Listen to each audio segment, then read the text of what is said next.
दोस्तों, मेरे YouTube channel पर आपका बहुत बहुत स्वागत है।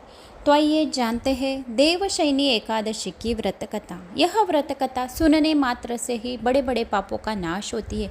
यह व्रत कथा इतनी पावनमय है, अमृतमय है। जो भी इसे एक बार सुन लेता है उसके जन्मों जन्मांतर के पाप नष्ट हो जाते।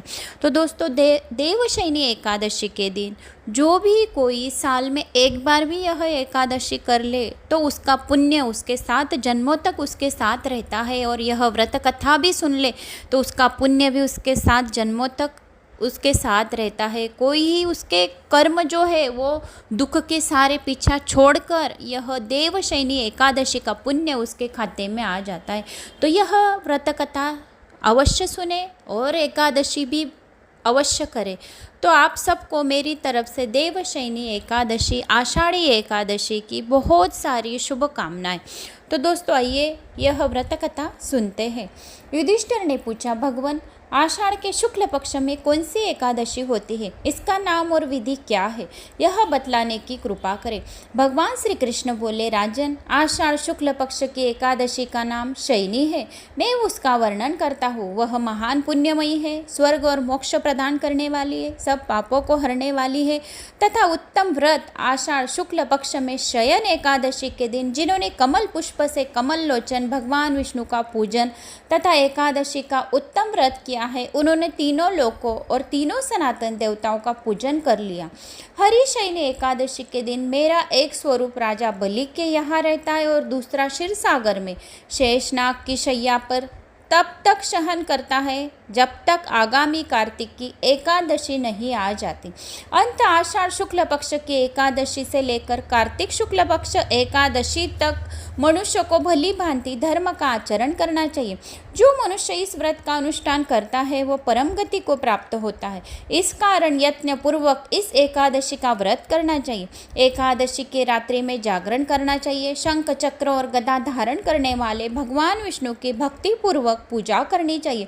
ऐसा करने वाले पुरुष को पुण्य की गणना में पूजा करनी चाहिए। पुण्य की गणना करने में चतुर्मुख ब्रह्मा जी भी असमर्थ है। राजन, जो इस प्रकार भोग और मोक्ष प्रदान करने वाले सर्व पापहारी एकादशी के उत्तम व्रत का पालन करता है वह जाति चांडाल होने पर भी संसार में सदा मेरा प्रिय और जो मेरे पास रहता है। जो मनुष्य दीपदान, पलाश के पत्ते पर भोजन और व्रत करते हुए चौमासा व्यतीत करते वो मेरे अतिशय प्रिय रहते।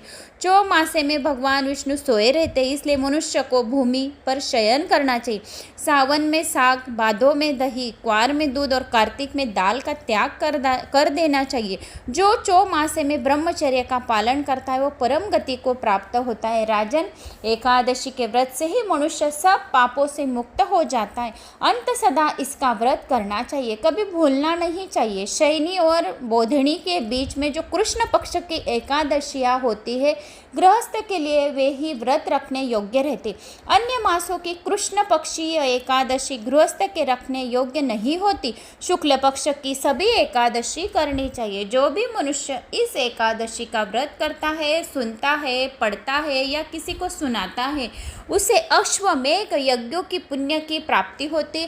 1000 गाय ब्राह्मण को दान करने का पुण्य मिलता है। गोलोक में उसके, स्वर्गलोक में उसके, वैकुंठ लोक में पुष्करणी में स्नान करने इतना पुण्य, कपिला गाय दान करने का पुण्य इस व्रत कथा को सुनने मात्र से ही मिल जाता है।